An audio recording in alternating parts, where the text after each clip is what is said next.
Amigos, con la emisión del programa Súmate a la Radio, y ya estamos con un invitado especial, el señor Víctor Hugo Áñez, director de la Autoridad de Bosques y Tierra, la ABT. Muy buenos días, señor Áñez. Buenos días, Cecilia, muchas gracias por la invitación, estamos contentos de estar aquí. Muchas gracias a usted. Entiendo que ha habido operativos en los últimos días, y cuéntenos un poquito el resultado de estas acciones que ya lleva adelante la ABT. Bueno, en los últimos 10 días que hemos podido estar ahí, se determinaron algunos procesos de fiscalización que se llama en algunas zonas en base a criterios técnicos y a algunas denuncias que se reciben. Eso ha permitido que tanto en Ascensión de Guarayos como en Concepción podamos decomisar madera que ha sido parte de un aprovechamiento ilegal con un valor aproximadamente de 3 millones de bolivianos en el mercado nacional. Para nosotros esta noticia es lamentable. Primero porque hay algunos planes de manejo o gente que está dentro de la actividad forestal que todavía intenta dedicarse a esta actividad de manera ilegal, que no está haciendo un uso o aprovechamiento dentro de lo que ya le está autorizado para cada año, porque existe una planificación. Y sin duda también hay actores externos o extranjeros también que se dedican en zonas como en Concepción, San Ignacio, San Miguel a esta actividad y hacen un uso o aprovechamiento de manera ilegal de madera que le llamamos preciosa, que tiene un alto valor, un alto costo en el mercado nacional y mucho más aún en el extranjero. Y eso nos llamó muchísimo la atención porque la madera decomisada, por ejemplo en Concepción, en los aserraderos, ya estaba cerrada, estaba en tablones listo con medidas para realizar una exportación ilegal de este tipo de madera.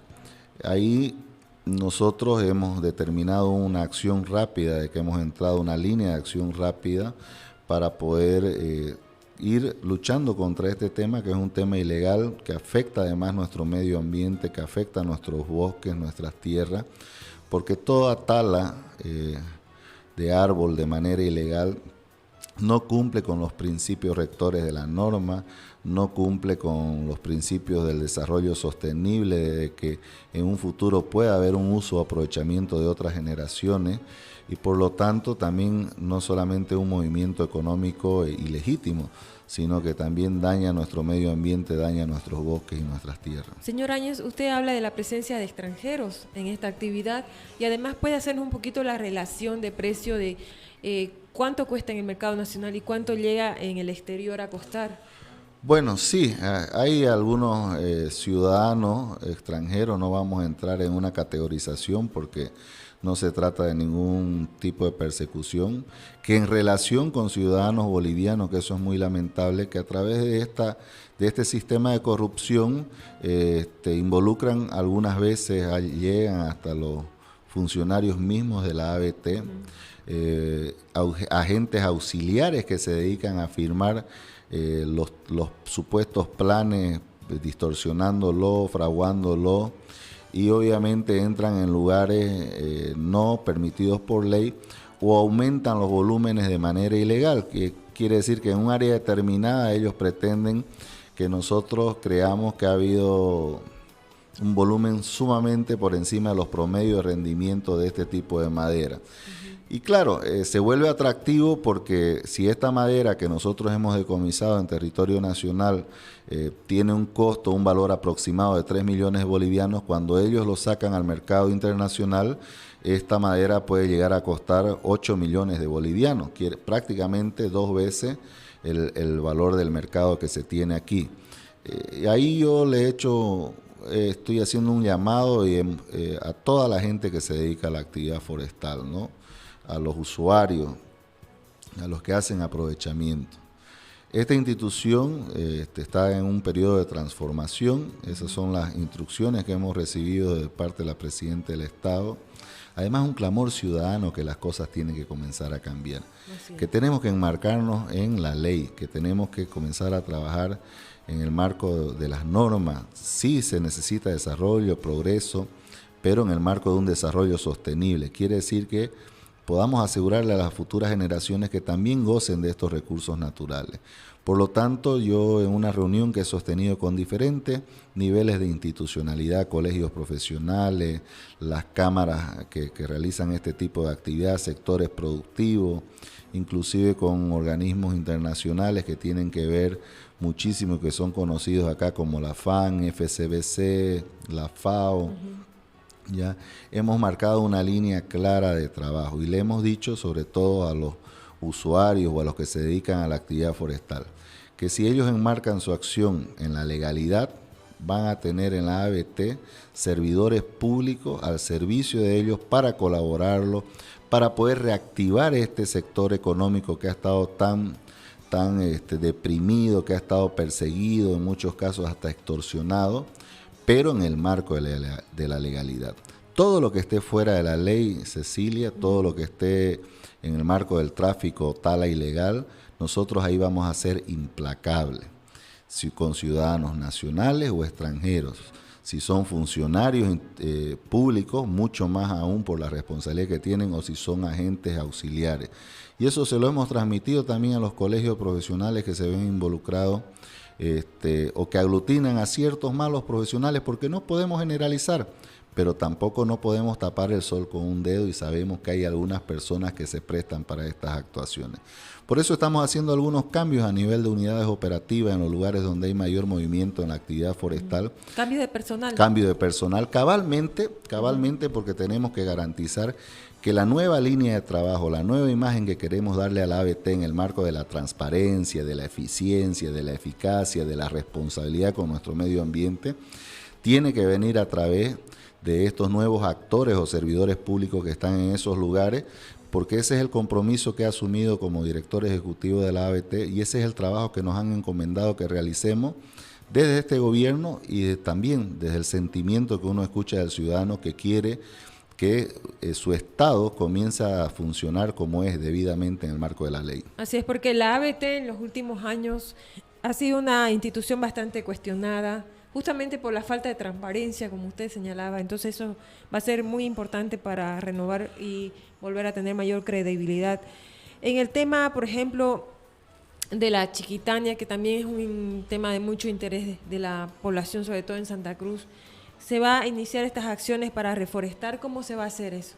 Bueno, primeramente hay que decir aquí, Cecilia, de que la reforestación es solo uno de los elementos del plan de restauración integral que tiene que haber de la Chiquitania, ¿ya? Para evitar también algunas quejas o críticas con fundamento. La restauración es uno de los elementos, ¿ya? No es la totalidad, porque nosotros tenemos que seguir un plan que nos permita recuperar los ecosistemas que se han perdido en la biodiversidad de la flora, de la fauna. No nos olvidemos que el bosque seco chiquitano es único en sus características en el mundo, no solamente por lo que albergaba en materia de flora y de fauna, sino por las características topográficas y su área de influencia. Entonces hay un plan, hay una mesa de trabajo en la cual estamos participando absolutamente todas las instituciones del Estado y la sociedad civil. Esto no es un trabajo solamente de la ABT o de un solo ministerio, es un trabajo que debe involucrar a todos los actores que estamos interesados en recuperar esa riqueza, no solamente de Bolivia, sino del mundo, y que permite ciertos equilibrios para que no afecten inclusive al sector productivo, en una de las características más firmes y potentes que tiene el departamento de Santa Cruz.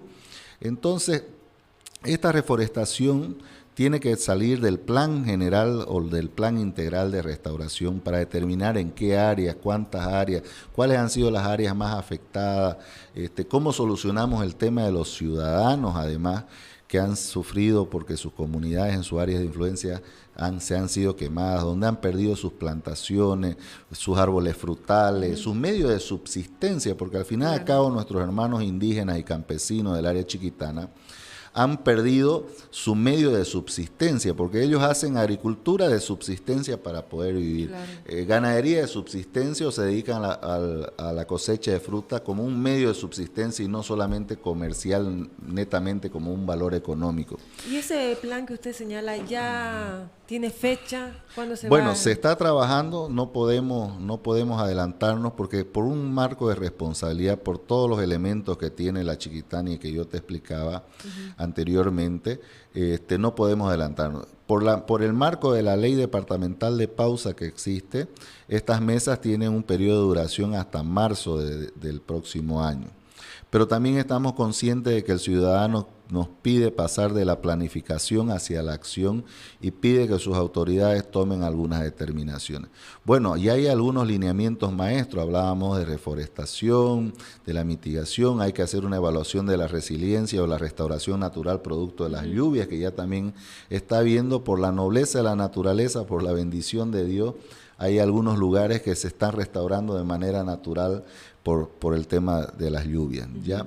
Pero también esto implica un alto grado de responsabilidad inclusivo de todos los actores que estamos acá. Por eso nos hemos reunido absolutamente con todos, gobiernos departamentales, colegios profesionales, organismos internacionales que están en este marco. Seguramente nos vamos a reunir con algunas de las plataformas que estuvieron trabajando durante el desastre natural para recibir propuestas que enriquezcan.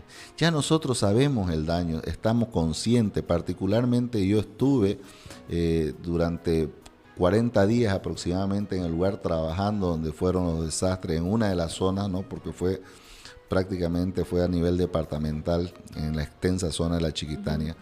Pero también tienen que estar involucrados los ciudadanos, los gobiernos municipales, nuestros hermanos indígenas, porque tenemos que recoger de todas sus experiencias que tienen y sobre todo cómo quieren contribuir o cómo pretenden construir. ¿Se han puesto sí plazo para hacer todo este proceso de consultas y tener de una vez ya un documento? Hay mesas que están trabajando en este documento, por eso decía, el plan va a estar, se estima por ley hasta marzo. Ya hay documentos, se está trabajando la etapa del diagnóstico que se tiene en este momento, donde tienen que haber estudios de campo, estudios socioeconómicos, la afectación a los ciudadanos, la afectación a los ecosistemas, la biodiversidad, flora, fauna. Hay una serie de especialistas y las mesas tengo entendido que son abiertas y pueden adscribirse a aquellos actores que tengan propuestas para poder enriquecer este tema, porque tenemos que ir, Cecilia, en la línea constructiva. Tenemos que ir en la línea de cómo podemos ayudar para mejorar, porque de lo contrario caer solamente en el escenario de las críticas, de ver el lado negativo, claro, puede resultar mucho más cómodo, mucho más fácil, pero lo que necesitamos, lo que el ciudadano nos exige a todas las autoridades, es que nosotros le demos una respuesta real.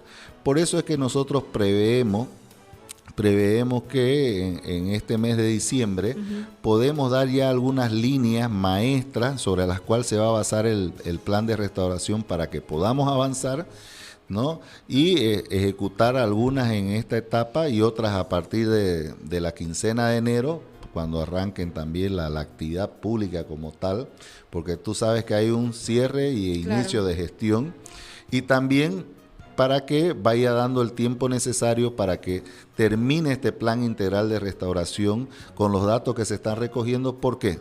Porque tiene que haber una validación científica y técnica también de esos datos. ¿Y la pausa ambiental que se había determinado sigue vigente o no? Claro, la ley departamental de la pausa ambiental sigue vigente. Es más, nosotros, en el sentido de que somos autoridad de bosques y tierras, somos muy respetuosos de los niveles de gobierno y en el marco de sus competencias. Por eso yo decía, esto es un tema de coordinación entre todos los actores del Estado. Nosotros no estamos ahí para conflictuar o entrar en ningún tipo de confrontación con el tema normativo. Estamos en un contacto permanente también con el gobierno departamental, que también se ha reunido con los mismos actores que yo te decía que me reuní en los primeros días que asumí el cargo, porque necesitamos aquí el concurso de todos y tener además una visión y una claridad uniforme de cómo vamos a trabajar para restaurar la Chiquitania, porque al final de cabo es una responsabilidad de todos. Y en ese sentimiento de la unidad que debe primar entre todos los bolivianos, también sabemos y tenemos muy clara la lección de que los enfrentamientos no llevan a ningún tipo de situaciones positivas y por lo tanto, por esa responsabilidad que tenemos y que hemos asumido, hemos decidido buscar la mayor concordia y el mayor grado de interrelacionamiento, de transversalidad entre las instituciones para que podamos avanzar con cosas ciertas, que se puedan palpar, que el ciudadano lo vea, pero sobre que todo, que cumpla la finalidad y es que trabajemos en restaurar el daño que se le hizo a nuestra Chiquitania en los meses pasados. Perfecto, señor Áñez, a través de nuestra red social, el Facebook, hay consulta, nos dicen cómo va a ser para evitar justamente esta tala ilegal, a propósito un poco de los operativos que han hecho en los últimos días. ¿Qué se va a hacer específicamente? Bueno, ahí nosotros vamos a trabajar en endurecer el sistema de control y de fiscalización contra todas estas personas que se dedican a esta actividad ilegal. Yo te decía al inicio de mi intervención que para poder luchar contra este sistema de corrupción y de delito que es la tráfico y tala ilegal de los árboles, vamos a ser implacables. Sin duda nos va a demandar tiempo porque hay toda una estructura que se ha montado durante todos estos años y que nos va a costar poder romper todos esos lazos que tienen, porque además hay lazos muy fuertes económicos ahí, porque estamos hablando de mucho dinero. Pero tenemos toda la responsabilidad y la convicción de que ese es el camino correcto. Entonces nosotros queremos decirle a todos los ciudadanos nuevamente el mensaje, a los que se dedican a la actividad forestal, todo en el marco de la legalidad van a tener un aliado en la ABT. Todo lo que esté fuera de la ley van a tener una entidad implacable para poder luchar contra este tema, perseguir y tratar de terminar con este sistema corrupto que se ha implementado y que está dañando nuestros bosques. En estos operativos ha habido detenidos y además ¿cuántos funcionarios están siendo removidos o sacados de la institución, cambiados para poder sanear todo? Bueno, en el operativo no ha habido ningún tipo de detenido porque se han hecho inspecciones y una vez se hacen las inspecciones se decomisa la madera y se abren los procedimientos por ley. Si estamos hablando de cambiar el sistema, no podemos también caer en exceso, ¿no es cierto? Ni en ningún tipo de abuso. ¿Se van a seguir los procedimientos? Nos vamos a asegurar que las multas sean pagadas, que si hay un grado de responsabilidad penal sea asumido, si es civil también, y le vamos a hacer un seguimiento ahí muy riguroso porque esa es nuestra responsabilidad. Han participado como 12 funcionarios de la Jefatura Nacional de Fiscalización en estos procedimientos. Bueno, los cambios están siendo en algunas unidades operativas a nivel de mayor actividad forestal que tienen, digamos, ¿no? Y lo vamos a ir realizando paulatinamente en la medida que vamos terminando el diagnóstico. Llevo algo más de 10 días recién en el cargo, digamos, pero ya teníamos un diagnóstico preliminar. Vamos a actuar paulatinamente.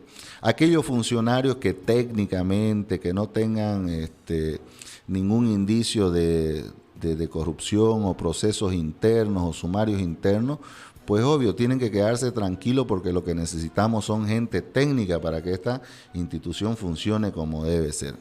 Pero sí, donde veamos que tenemos debilidades, vamos a hacer los cambios que consideremos necesarios, porque lo que queremos es un cambio de imagen. Necesitamos mostrarle al ciudadano que vuelva a creer en sus instituciones, en el Estado de Derecho, y eso no se puede lograr de la noche a la mañana, pero sí, como lo dije al inicio cuando asumí este reto, vamos a dejar sendas muy claras, muy bien señaladas y firmes para que los que vengan cuando este gobierno de transición pase puedan recuperar de una manera mucho más fácil la institucionalidad que hay en estos organismos y que además le señalemos el camino de lo que queremos los ciudadanos bolivianos, de lo que queremos todos los que habitamos en Bolivia, que es tener justicia, libertad, democracia y sobre todo en nuestras instituciones públicas mucha transparencia. Perfecto. Y usted en estos 10 días, si bien es corto el periodo, pero ha detectado esas irregularidades que hay adentro de la institución, ¿va a hacer alguna representación, va a denunciar de alguna manera? A mí, Cecilia, no me gusta entrar mucho en el ámbito de la especulación, mucho más siendo abogado. Hemos hecho algunos cambios que consideramos necesarios, pero lo que yo quiero dejar muy claro, aquel funcionario que nosotros tengamos los indicios necesarios para abrirle los procesos en el ámbito que correspondan, lo vamos a hacer.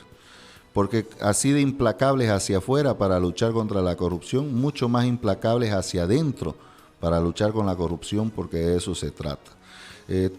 Todavía están el equipo jurídico que ha venido conmigo, está comenzando a evaluar, va a comenzar a evaluar las carpetas, los files, va a comenzar a evaluar los trámites que procesaban estos funcionarios, y si se determina algún tipo de responsabilidad, créeme, Cecilia, que lo vamos a informar a la opinión pública, y además que vamos a respetar los derechos, pero vamos a accionar todos los mecanismos legales para sancionar si hubiera culpabilidad en alguno de los casos. Perfecto, muchísimas gracias al director de la ABT, Víctor Hugo Áñez, por esta visita, por esta entrevista. Muchas gracias. Gracias, Cecilia, y con mucho gusto para cuando gustes informarle al ciudadano y poder ponerlo al tanto de qué son las tareas que está realizando la ABT en Bolivia. Ya saben, amigos, ha habido operativos de la ABT en Concepción y en Guarayo. Se han decomisado maderas por un valor de 3 millones de bolivianos. Esa es parte de la información que ha surgido aquí de la entrevista al director de la ABT. Vamos a ir a un pequeño corte comercial y enseguida retornamos.